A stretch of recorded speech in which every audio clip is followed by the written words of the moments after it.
बिस्मिल्लाहिर्रहमानिर्रहीम। अस्सलाम वालेकुम नाज़रीन। एग्री किसान पाकिस्तान में मैं हूं आपका होस्ट चौधरी आज़म और आप देख रहे हैं हमारा यूट्यूब चैनल। जो दोस्त चैनल पे नए हैं उनसे गुजारिश है कि चैनल को सब्सक्राइब कर लें। आज की इस वीडियो में हम आपके साथ डिस्कस करेंगे कि किसान परेशान क्यों है, हुकूमत वक्त किसान की परेशानी क्यों नहीं देखती, पंजाब गवर्नमेंट क्या कर रही है किसान के लिए। हम सिर्फ बात करेंगे इस वीडियो में इन दिनों की, ये जो दिन जा रहे हैं। कभी आपने आलू का ये रेट देखा था जो आप सुन रहे हैं? प्याज का रेट देखा था? मक्की का रेट देखा है आपने? कपास का रेट देखा है? गंदम किस रेट पे मिल रही है? इन्हीं 4-5 फसलों की हम आज की इस वीडियो में बात कर लेते हैं। सबसे पहला कसूर तो किसान का है। किसान भेड़ चाल चलना जब बंद करेगा, मतलब भेड़ चाल हम कहते हैं कि एक के पीछे वो जो भेड़ें होती है ना, शीप्स, वो एक के पीछे दूसरी जाती है। वो नहीं देखती किसी का नुकसान है, वो नहीं देखती किसी का नफा है, वो नहीं देखती किसी के साथ क्या हो रहा है क्या नहीं हो रहा। एक भेड़ जिधर जाएगी दूसरी उसके पीछे ही चली जाएंगी, चाहे किसी की फसल उजाड़ दे, चाहे वो अपना नुकसान करके कुएं में गिर जाए। किसान का भी यही हाल है, क्योंकि इसको गाइड करने वाला कोई है नहीं। महकमा ज़राअत जो है वो हर वक्त ख्वाब खरगोश में रहता है। उसने कभी किसान को नहीं बताया कि इस इलाके में इस चीज़ की ज़रूरत है, हमने इतना टारगेट रखा है, इतनी हमको पैदावार होनी चाहिए। मतलब किसान जो है वो भेड़ चाल चलता है और फसल ज़्यादा हो जाती है, मतलब जिस चीज़ की उसका रेट ज़ीरो हो जाता है, और जो फसल नहीं होती उसका रेट अप हो जाता है। अब 3 से 4 साल प्याज का जो काश्तकार था उसने मार खाई। 300, 400, 600 रुपये तक खाद उसका बैग जो था वो सेल हुआ। उससे उसकी जो थी वो पूरी नहीं हो सकी। उस पर जो ज़री मदाखल थे, जो अखराजात था, किसान का दिल टूट गया। चाहिए तो ये था कि एग्रीकल्चर डिपार्टमेंट को चाहिए था कि हर इलाके में मौजूद है, हर फील्ड में वो मौजूद होती है और हर जगह पे उनका दफ्तर मौजूद है। वो अपने इलाकाई किसानों को गाइड करें कि काश्तकार भाइयों, प्याज की तरफ आप कम जाएं, आप 1 एकड़ पे प्याज करें, दूसरे पे मक्की करें, तीसरे पे अपने जानवरों के लिए चारा काश्त करें, चौथे पे गंदम करें, 5वें पे आप ये फसल करें, छठे पे आप ये करें। उसके घर का चूल्हा भी चले और मुल्क का निज़ाम भी चले। जब एक किसान ने 10 एकड़ प्याज लगा लिया, उसके साथ वाले ने 20 एकड़, उसके साथ वाले ने 50, उसके साथ वाले ने 250 एकड़, तो उसके बाद जो है प्याज रुलना शुरू हो गया। अब ये छोटी सी फसल होती है, ख़राब जल्दी हो जाती है, छिलके ही सारे होते हैं, ज़ाया हो जाती है। अगर इसको हवादार जगह पे ना रखा जाए तो गल सड़ जाती है, किसान इसको ज़्यादा स्टोर नहीं कर सकता, सूख जाती है, इससे वज़न कम हो जाता है। तो ऐसी कुछ परेशानियां आई किसानों के साथ। किसानों ने प्याज लगाना बंद कर दिया। खुदा का करना ऐसा हुआ कि सिंध और जो ऊपर वाले जो साइड्स थी हमारी, दीगर सूबे थे, वहाँ पे भी कुछ सैलाबी सूरत हाल की वजह से जो हमारे सब्जियां थी, जो प्याज था, वो सिस्टम था, वो सारा ख़त्म हो गया। अच्छा, उसके बाद किसान भी इस साइड से हट गया। किसान ने देखा कि हम क्यों ना उन किसानों की नकल करें जो साल में 3 फसलें उगा रहे हैं। किसानों ने फटाफट से मक्की की तरफ आ गए, कॉर्न की तरफ आ गए कि मक्की को हम सैलड में इस्तेमाल कर सकेंगे, मक्की हम पोल्ट्री वालों को सेल कर सकेंगे, मक्की हम लाइफ स्टॉक वालों को सेल कर सकेंगे, मक्की हम घरेलू इस्तेमाल के लिए इस्तेमाल कर लेंगे, कि मक्की की बहुत सारी हमारे पास मार्केट्स मौजूद है। जब ज़रूरत से ज़्यादा मक्की हो गई, मतलब जब आप देखते हैं कि किसान के पास ज़रूरत से ज़्यादा गंदम हो जाती है, तो महकमाना तौर पे भी इश्तिहार लगना शुरू हो जाते हैं, गंदम की ज़रूरत की बाकी तेलदार फसलें उगाओ, सब्सिडी पाओ। ये स्लोगन भी आपने देखा था ना। इसी तरह मक्की के साथ हुआ है। जो मक्की के काश्तकार हैं उन्होंने सैकड़ों एकड़ जो है मक्की काश्त की, ताकि उसका जो है डबल फ़ायदा है। एक तो वो जानवरों के लिए चारा बन जाएगा, कुछ लोग 2 नंबरी करते हैं, उसमें सैलड तैयार कर लेते हैं, कुछ मक्की का दाना इस्तेमाल करके, बाकी वो छलियाँ उसके जो भुट्टे हैं उनको सेल कर लेते हैं। अच्छा रेट मिल रहा था मक्की का, चूँकि ये पोल्ट्री फीड में ज़्यादातर इस्तेमाल हो रही है, ये वंडों में ज़्यादातर इस्तेमाल हो रही है। तो इस वक्त अगर देखा जाए तो जनूबी पंजाब की मैं आपके साथ शेयर करूं, तकरीबन 800 से 1200 रुपए तक तकरीबन मक्की का रेट है।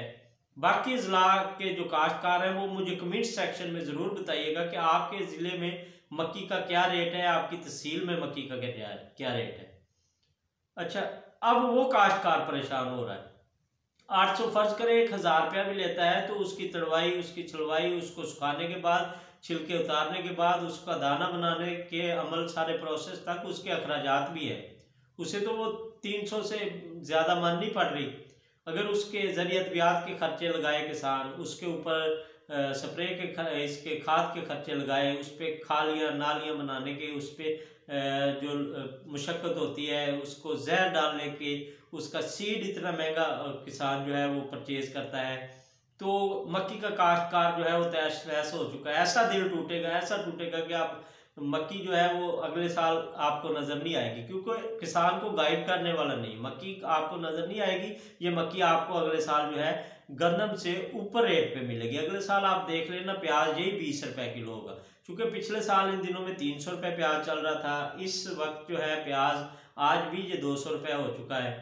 आज की रिपोर्ट्स अगर आपके साथ में शेयर करूँ, किसान भाइयों आपको चाहिए जो हमारे एग्री किसान पाकिस्तान के सिस्टम में आ चुका है किसान, वो कम से कम नुकसान ना करे। उनको जैसा भी है, गलत है सीधा है, जो भी है इंशाल्लाह हम गाइड कर रहे हैं। अपनी ज़रूरत के मुताबिक आप चीज़ अगर आप देखें कि आपके इलाके में ये चीज़ ज़्यादा काश्त हो रही है, उस फसल की तरफ ना आए। जो फसलें मतलब एक फसल के बाद दूसरी, एक फसल के बाद दूसरी वो लगाते हैं, उनकी तरफ से भी आप ना जाएं। एक सीड के बाद दूसरा सीड भी आपने नहीं लगाना, उसमें पैदावार में कमी आती है। आपने हमेशा उस फसल की तरफ जाना है जिस फसल की काश्त कम होगी। इस साल आपने देखा कि पिछले साल जिन लोगों के ये ख़त्म हो गई, कपास वगैरह ख़त्म हो गई थी, तो उन्होंने जो वक्ती तौर पे कनोला जो था उसको काश्त किया, या राय सुपर राया काश्त किया। उसके साथ साथ तिली की काश्त हुई। पंजाब हुकूमत और वफाकी गवर्नमेंट खुश थी कि इस साल हमें 300 अरब रुपए की बजाय कम जो है पैसों का तेल जो है कुकिंग ऑयल जो है वो हमें मंगवाना पड़ेगा। हमारे मुल्क की जो ऑयल की ज़रूरत है वो काफ़ी हद तक उसको हमने सपोर्ट किया है, किसान ने इस हवाले से काफ़ी तशहीर होती रही। तो अब अगर मैं बात कर रहा था मक्की की या इसकी, अब हम बात कर लेते हैं राय की। राया अगर देखें तो पिछले साल किसान से यही राया तकरीबन 8.5, 9, 10,000 रुपये तक, 10,000 रुपये तक इस राया का रेट था।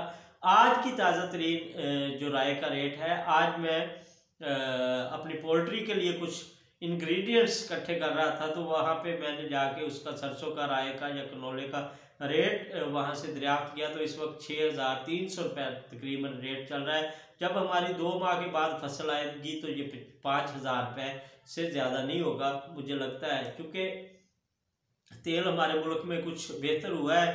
हमारा घी 600 से 300 पे आ गया है। तो किसान भाई एक तो ज़्यादा से ज़्यादा कोशिश करें, किचन गार्डनिंग अपने घर की करें। अपने घर में सब्जियां जो हैं, चाहे आप छतों पे लगा लें, अपने घरों में लगा लें। अगर किसानों के ज़्यादातर घरों में मुर्गियां होती हैं, बकरियां होती हैं, वो सब्जियां नहीं रहने देती।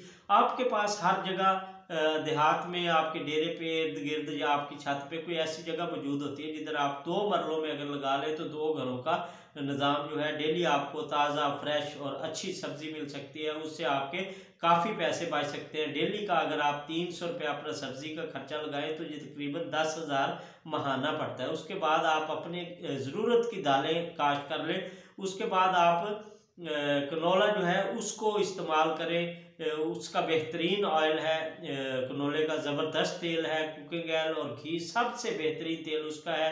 सनफ्लावर आप थोड़ा काश्त कर लें। तिली आप जो है उसकी काश्त कर लें। अपने घर की चीज़ें जो किसान काश्त करेगा उसके अखराजात जो है वो कम होंगे। अगर किसान के पास बरौनी जो हिसाब किताब लगा लें, उसके पास बाहर से 5,000 आ रहा होता है और घर से 16,000 जा रहा होता है, किसान इस वजह से भी परेशान है।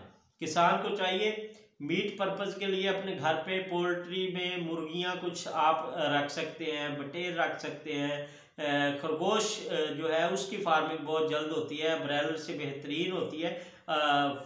खरगोश रख सकते हैं, गोल्डन मिस्री मुर्गियां रख सकते हैं, देसी मुर्गियां पाल सकते हैं, ताकि आपको अगर आपके पास मेहमान आ जाए या आपकी ज़रूरत का जो अपना गोश्त है वो आपको घर पे ज़रूरत पड़े तो वहाँ से आप ज़िबा करके अपने घर का निज़ाम चला लें। दालों की ज़रूरत पड़े तो आपके घर में मौजूद होनी चाहिए, सब्ज़ी की ज़रूरत पड़े तो आपको घर में मौजूद होनी चाहिए। आपके पास 1-2 गाय भैंस ज़रूर होती है। आप जब दूधी हजरात को दूध दे रहे होते हैं तो वहाँ से कोई 2 सेर दूध, जो बुजुर्ग कहते हैं ना, उसको घर पे रख लिया करो। उसको आप एक तो जाग लगाओ, उसकी लस्सी बनाओ, आपके बच्चे पिए, आपकी फैमिली पिए। उसके बाद जो वो घी है वो आप इस्तेमाल करें, आपके बच्चे सेहतमंद हो, आपका घर निज़ाम हशाशो बशाश तो आना चले। तो इस वीडियो को बनाने का मकसद यही था कि किसान भाई भेड़ चाल कभी ना चले, किसान अपनी चाल पे चले। किसान तभी जाके खुशहाल होगा, किसान की खुशहाली तब है। अच्छा, हम इंशाल्लाह एग्री किसान पाकिस्तान पे खाद्य बनाने के तरीके आपके साथ हम शेयर करेंगे कि जिसमें आप फास्फोरसी खाद्य खुद तैयार कर सकेंगे, नाइट्रोजनी खाद्य खुद तैयार कर सकेंगे, पोटाशी खाद्य खुद तैयार कर सकेंगे। शायद हुसैन जुइया साहब है खानेवाल से, वो इस हवाले से काफ़ी काम करते हैं, उनसे मेरा राब्ता हुआ है। उनसे जल्द टाइम निकाल के हम मीटिंग कर रहे हैं, मुलाकात कर रहे हैं। जल्द आपके लिए इस प्रोग्राम को भी लेके आएंगे कि आप बजाय 6,000 रुपये की, ये आप जो नाइट्रोजनी खाद यूरिया इस्तेमाल कर रहे हैं, आप इसको 1,000 रुपये में कैसे एकड़ में डाल सकते हैं। आप फास्फोरस की ज़रूरत को कैसे पूरा कर सकते हैं। आपके पास गोट मैन्योर है, आपके पास पुराना गुड़ मौजूद होता है, आपको हम कुछ फार्मूले दे देंगे, अपनी खादें खुद बना के डालेंगे तो इंशाल्लाह रिज़ल्ट भी बेहतर आएगा और आपकी ज़मीन भी सेहतमंद होगी, आपकी फसलें भी सेहतमंद होंगी, आपकी इनकम भी ज़्यादा आएगी, तो आपका निज़ाम ठीक चलेगा, आपकी परेशानी कम होगी। आखिर में मैं ये कहना चाहूँगा कि कभी भी अपने निज़ाम को चलाने के लिए किसी बैंक से लोन वगैरह ना लें। लोन जो है, सूदी निज़ाम जो है, वो किसान को नहीं उठने दे रहा, नहीं उठने दे रहा। मेरी तकरीबन हर चौथे किसान के साथ बात हुई है तो उसने यही कहा है कि आज़म भाई, मैंने फलां बैंक तू पैसे चाहे तो फलां बैंक दे हाली डेमने, फलां बैंक तू कर्जा गिदे तो मज गिदी आई, मज गिदी है तो बकरी आले दे डेमने। तो ये जो कर्ज है ये मर्ज है, समझ लें। आप चादर देख के पाँव फैलाएं।